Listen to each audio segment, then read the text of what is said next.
Pastor Mark Burroughs. We got it with Christ in action.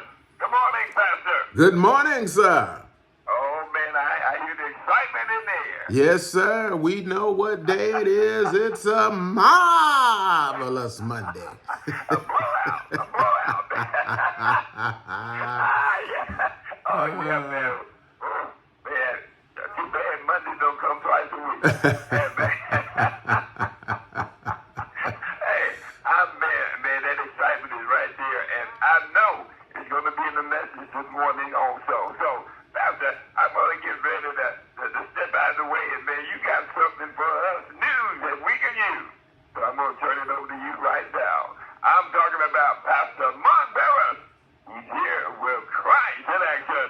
Pastor, you got it. All right, indeed. Delighted to be sharing good news this morning. And when we wake up knowing who made the day and who made us, and we are alive in the day, we can be certain that the one who came to save us and in order to save the day is on our side and in our corner, and that Father God intended for you and I to be here today. Please know that your waking up today is not just a random thing in the specter of the universe and a blip in time, but God is intentional and purposeful in his work, as I'm often amazed at Daniel, the prophet Daniel's description of him as the Ancient of Days. That means for you and I that there is not a day that we wake up in that the one who gives us life did not already see the day and plan for you, plan for me to be present in this day. Friend, when we live with that kind of thought and understanding, we can have the same mind in us that was in our Lord Jesus Christ. It is so key and critical for us to truly thrive and flourish each day in the day as God has designed it, to be able to rejoice and be glad in the day and to be productive in the day. Listen to what Jesus said as he was praying in St. John chapter 17, as he was about to go to the cross and to fulfill his assignment in coming into this world to be the Redeemer and Reconciler, Restorer and Savior of the world. As he prayed to the Father, he said to him, "Glorify me now, Father, with the glory that I had with you before the world began." Jesus saw his coming to fulfill his purpose, to which he had come into the earth and been given a flesh and blood body, that the glory that he has was to fulfill that purpose in this world, to carry out his assignment as the Redeemer, the Reconciler of all mankind. I believe that is a pattern for us to understand and see in this world that will take us to a focus in life that is empowering, even on a cold Monday morning as we look towards this week that we call Thanksgiving. And on Thursday, we'll celebrate this holiday we call Thanksgiving. It calls us to live with thankfulness for the day that the Lord has made, rejoicing and being glad in it, because we know that we are made with purpose in this day.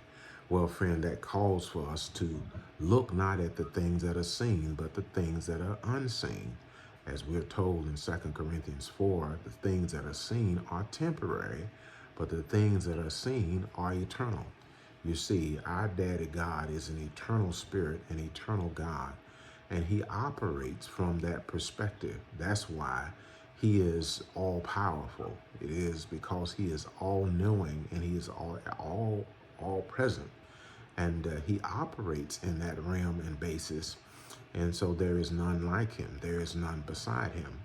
Well, friend, as those created in his own image and likeness, when we embrace his mind and his thinking, the mind of Christ, that we too have been given a purpose and glory by God in this world, that we wake up not just to survive the day and make it through the day and to try to keep a good attitude and not lose our mind in the day, but we walk the day out as he did.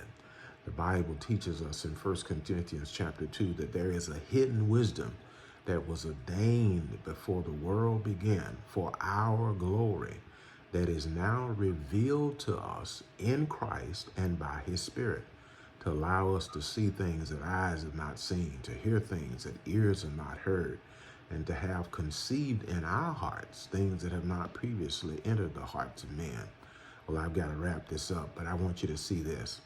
Just as technology and innovation continues to increase in the earth, just think about the technology just in your lifetime that you've seen unfold. Do you think that the natural knowledge of man and technology is to exceed the spiritual growth and development of God's people? I think not.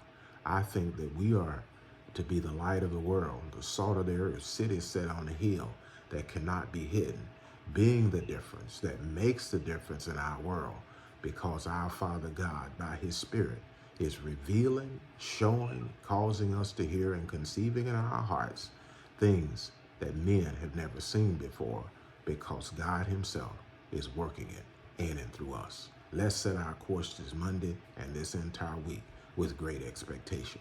This has been an outreach of Connected Church. Connect with us, connected-church.com. Follow us on Facebook, Instagram, YouTube, and of course right here on this Gospel Explosions outreach to the Tennessee Valley and beyond. Knowing this, together, we are the difference that makes the difference as we awaken to God's purpose of knowing him and his love for us, and mobilize to his mission of making him known and sharing his love with others. That's good news on this marvelous Monday morning, Pete. You know, some pastors, instead of saying together, Monday, you ought to say marvelous.